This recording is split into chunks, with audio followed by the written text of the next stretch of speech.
Il-Prim Ministru Lorenz Gonzi il-bieraħ kien mistieden biex jidher fuq il-programm TX ippreżentat minn Mirjam Dalli fuq dan l-istazzjon. It-tim tal-produzzjoni stieden lill-Prim Ministru b'email fejn kien infurmat li l-intervista kienet ser tiffoka fuq id-divorzju u referendum. Imma risposta minn Kastilja kienet li Lorenz Gonzi mhux qiegħed jitkellem dwar dan is-suġġett. Irċivejt telefonata minn Gordon Pisani li huwa l-persuna responsabbli mill-medja min-naħa tal-Prim Ministru li informani li l-Prim Ministru Lorenz Gonzi ma kienx qed jagħti intervisti dwar id-divorzju dwar ir-referendum dwar id-divorzju. U għalkemm it-tim ta' produzzjoni ddeċieda li jestendi l-istedina fejn ikunu diskussa suġġetti oħra barra d-divorzju, l-istedina xorta kienet irrifjutata.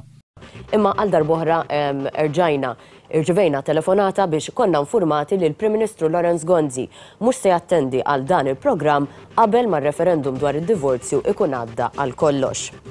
Wara li l-Partit Nazzjonalista ħareġ pożizzjoni kontra dħul tad-divorzju, il-Prim Ministru qiegħed jipprova jidher mill-inqas. Tkellem dwar is-suġġett fi ftit okkażjonijiet. Fosthom waqt laqa mal-Moviment Le u jumejn wara mal-Moviment Iva fejn il-ġurnalisti qatt ma tħallew jagħmlu l-mistoqsijiet tagħhom.